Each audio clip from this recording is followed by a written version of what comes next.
Hi, second graders. Welcome back to a Tuesday. We had that nice long weekend, but we're ready to get back to some reading.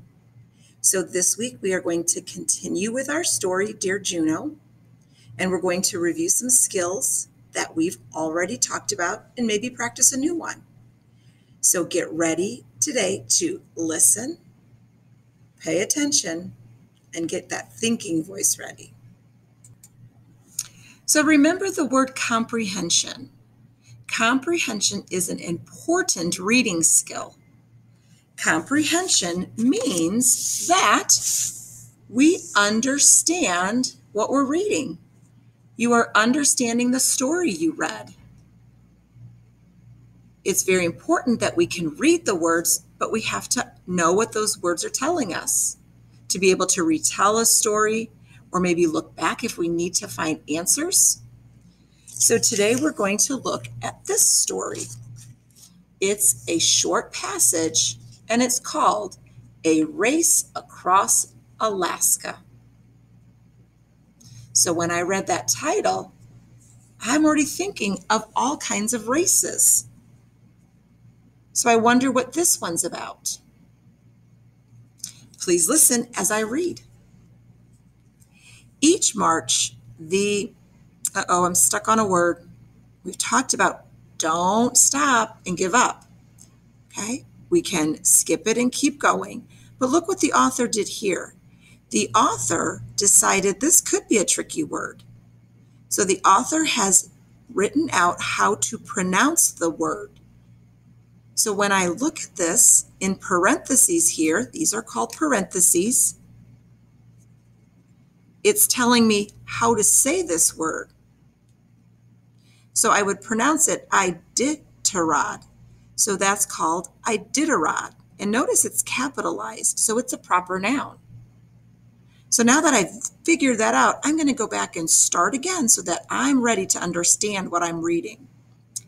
Each March, the Iditarod sled dog race takes place in Alaska. Remember to stop at those periods. Make sure you're stopping when you see a punctuation mark to visualize and get that idea in your head. So it's a sled dog race. Now I know what kind of race it is. The race is more than 1,100 miles long. Teams of dogs pull sleds. A musher guides each sled dog team. During the race, each team has to stop at checkpoints. There, animal doctors check each dog to make sure it can continue the race.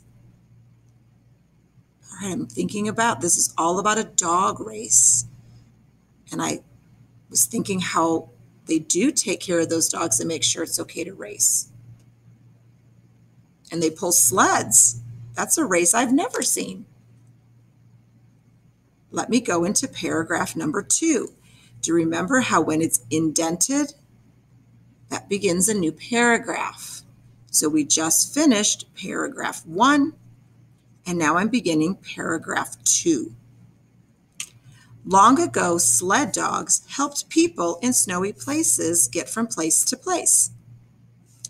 Dog teams also carried mail and supplies. In 1925, sled dog teams from Alaska made history. The teams traveled across Alaska to bring medicine to sick children. Today, the Iditarod race helps people remember that important trip. So as I read this, and sometimes when we're reading nonfiction, we have to read it more than once, this first paragraph just kind of told me all about this race.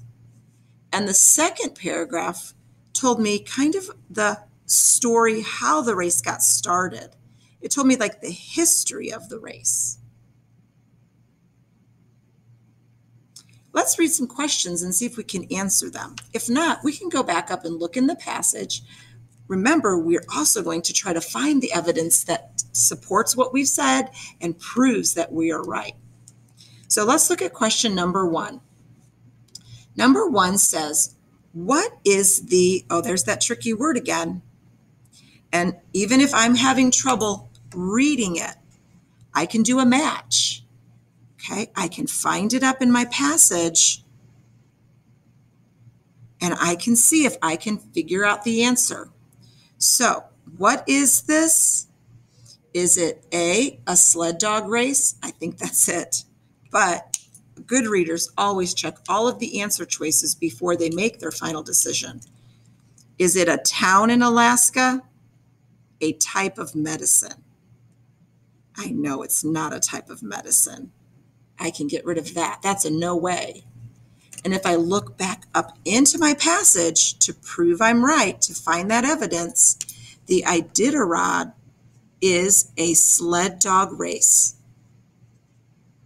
So I know letter A is the correct answer.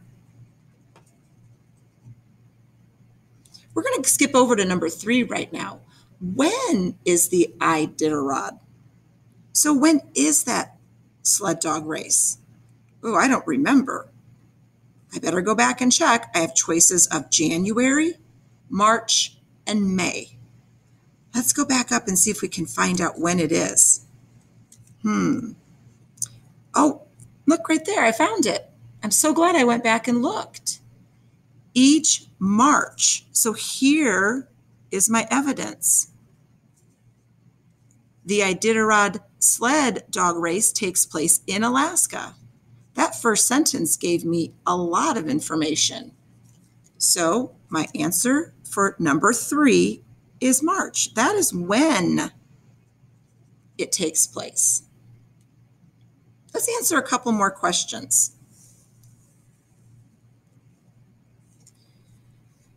Number 2, what do you think musher means? I remember seeing that in the passage. I'm going to underline it.